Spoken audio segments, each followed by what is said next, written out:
안녕하세요. 닥터 MBC 목서윤입니다. 나이가 들면서 꼭 관리를 해야 할 건강 문제로 혈압과 함께 당뇨를 꼽는 의사들이 많습니다. 그만큼 당뇨의 위험성이 심각하기 때문인데요. 한의학에서는 이걸 소화기에 담이 생겨 일어나는 건강 문제로 보기도 합니다.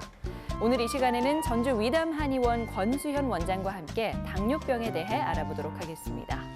우리 몸의 에너지원 포도당.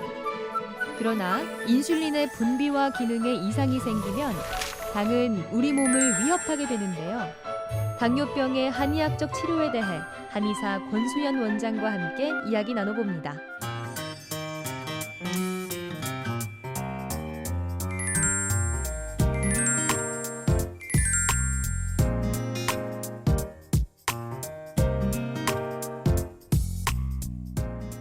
안녕하세요, 원장님. 네, 안녕하세요. 네.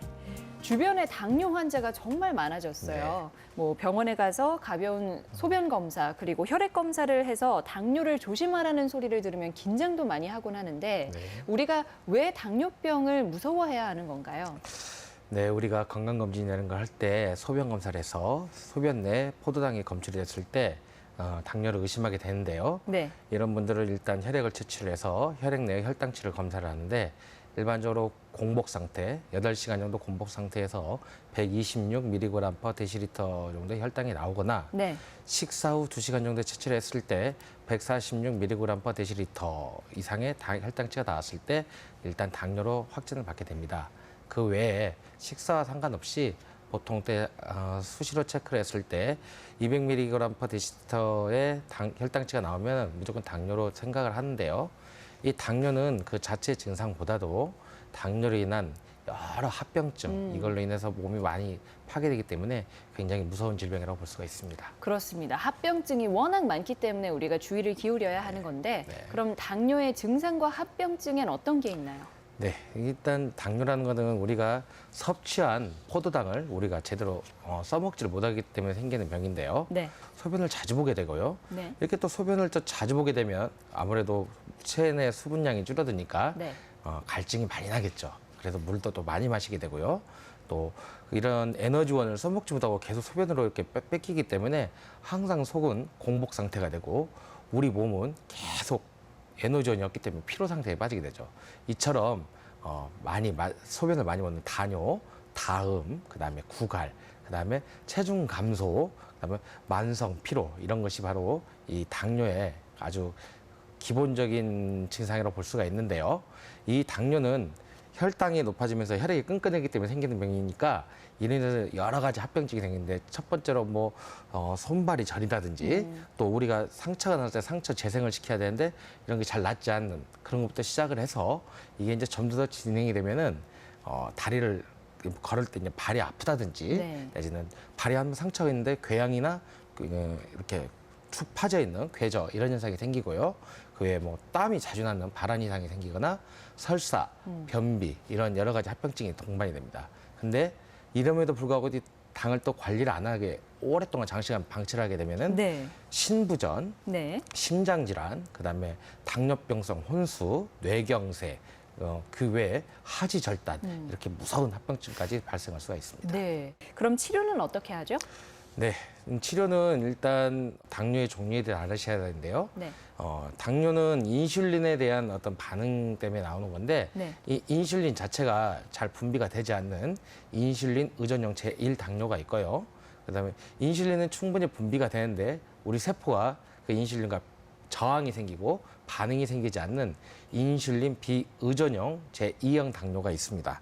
이렇게 당뇨병의 형태는 그 형태가 굉장히 다양하고 복잡하기 때문에 각각의 증상에 맞춰서 이렇게 치료를 해야 되는데요. 일단 당뇨병 치료의 목표는 높아져 있는 혈당, 그 혈당으로 인해서 생기는 여러 가지 합병증을 발생하거나 그것이 더 심화되는 것을 막는 것을 첫 번째 목표로 삼아야 합니다. 일단 아까 말씀드린 제1형 당뇨인 같은 경우는 인슐린 분비가 잘 되지 않기 때문에 생기기 때문에 인슐린 요법, 즉 인슐린을 밖에서 이렇게 투여해주는 인슐린 요법이 꼭 순행돼야 하는 것이고요. 제2형 당뇨인 같은 경우에는 먼저 혈당치가 높다고 할지라도 처음부터 약을 쓰지 않고 식이요법, 운동요법 이런 걸 해가지고 충분히 조절이 가능한데요. 그렇게 했음에도 한 2, 3개월 했는데도 불구하고 이런 것이 조절이 안 되면은 그때부터는 혈당 강화제를 써야 하는데 네. 이 혈당 강화제를 썼을 때도 혈당이 만약에 안 잡힌다 한다면은 양을 좀 증가를 시키거나 아니면 전혀 작용 기전이 다른 약제로 바꾸거나 네. 내지는 또 여러 가지 약을 섞어서 쓰는 경우도 있고요. 또 아주 심한 경우에는 인슐린요법과 서로 병행을 해가지고 치료를 하기도 합니다. 조금 전에 말씀하신 이 혈당 강화제라는 게 네. 뭐 약이나 주사로 혈당을 최대한 낮추는 걸 이야기하는 건가요? 네, 우리가 이제 이걸 잘 들으셔야 돼요. 당뇨를 치료함에 있어서 무조건 혈당을 낮춘다고 생각을 하시는데 그게 아니라 네. 혈당을 우리 몸에 적정한 수준으로 유지를 하는 것이 가장 치료의 근본 원인이라고 할 수 있습니다. 네. 당뇨를 걸리신 분들이 혈당 조절이 안 되기 때문에 병이 생기는데요. 네네. 일단은 기본적으로 혈당치가 높게 되면은 몸에 여러 가지 순환이 안 되기 때문에 이로 인하여 여러 가지 합병증이 발생을 합니다.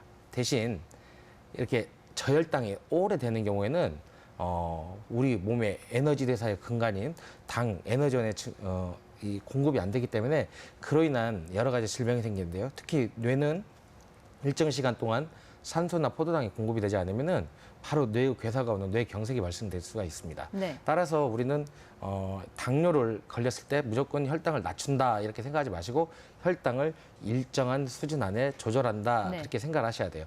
단식요법에서 당뇨 치료할 수 있다고 생각할 수 있는데 단식요법 보면 큰일 납니다. 왜냐하면 그건 또 이제 저혈당에 빠질 수 있기 때문이죠. 저혈당 쇼크가 빠질 수가 있죠. 네. 당뇨의 치료에 대해서 알아보고 있는데요. 이번에는 한방적으로는 당뇨를 어떻게 치료하나요? 네, 뭐 한방 치료도 1형 당뇨나 2형 당뇨에 따라서 물론 치료를 하겠지만 먼저 1형 당뇨에 대해서 말씀을 드리자면 1형 당뇨는 인슐린 분비가 안 되는 거예요. 근데 인슐린은 췌장의 베타 세포에서 이렇게 분비를 하는데 췌장의 베타 세포가 파괴되는 경우 이러한 1형 당뇨가 생기는 경우가 많이 있습니다. 네. 자가 면역 질환으로 인해서 생기는 경우가 많이 있는데요. 한방에서는 이런 자가 면역 질환을 그 원인을 담으로 보고 있습니다. 네. 따라서 몸 안에 쌓여 있는 음식물 찌꺼기는 이 담을 제거함으로써 자가 면역 질환을 극복을 하면 당연히 췌장의 분비 기능이 다시 회복된다고 보고 있고요. 2형 당뇨의 경우에는 분비된 인슐린이 세포에 작용이 안 되는 세포의 저항성이 높기 때문에 생기는 건데 이 또한 이 음식물 찌꺼기인 담이 세포막에 껴서 그러한 인슐린의 섭취나 이런 것을 방해를 한다 이렇게 보고 있거든요. 네. 이 또한 담을 제거함으로써 치료 효과를 기대할 수가 있는데 뭐 1형 당뇨나 2형 당뇨 모두 다 몸에 쌓여 있는 불필요한 노폐물, 음식물 찌꺼기는 이 담을 제거함으로써 인슐린의 생산성을 좀 높여주고요. 네. 인슐린의 활동성을 높여주는 방법으로 치료 효과를 기대할 수가 있는데요. 심한 혈당치가 높으신 분들은 기존에 쓰셨던 혈당 강화제라든지 인슐린 치료를 같이 병행을 하면서 치료하는 게 좋고요. 이렇게 혈당을 양방의 혈당 강화제라든지 인슐린요법으로 조절을 하면서 네. 동시에 이러한 담을 제거하는 치료를 하게 된다면은 당뇨의 그 근본 치료를 도모할 수 있는 효과를 기대할 수 있습니다. 네. 물론 이런 치료 방법을 받으면서도 이제 식이요법이 중요할 텐데 네. 올바른 당뇨 환자의 식이요법이란 뭘 이야기하는 건가요? 네, 뭐 식이요법, 당뇨병 환자의 식이요법은 한마디로 말해서 건강식입니다. 네. 건강식. 환자분 내 연령, 체중, 그다음에 혈당 이런 걸 여러 가지 고려를 해서 여러 가지 영양사들한테 부여받은 하루에 필요한 권고 열량을 받게 되는데요. 그 열량을 받았을 때 거기에 딱 맞게 식단을 꾸며야 합니다. 네. 근데 이런 것을 항상 적당한 시간, 적당한 간격, 그다음에 적당한 양을 꼭 지켜서 식사를 하셔야 하고요. 식사를 하실 때는 항상 골고루 영양가를 섭취하도록 노력을 해야 합니다. 네. 그리고 한 숟갈을 떴을 때 최소 15회 이상 꼭꼭꼭꼭 오래오래 씹어 먹어서 좀 포만감을 느끼는 게 중요하고요. 무엇보다도 이런 식이요법은 당뇨를 한번 진단받으신 분은 가급적 평생 갖고 가시는 게 좋을 것 같습니다. 네. 말씀 잘 들었습니다. 오늘 이 시간에는 한의사 권수현 원장과 함께 당뇨병에 대해 알아봤습니다. 감사합니다. 네.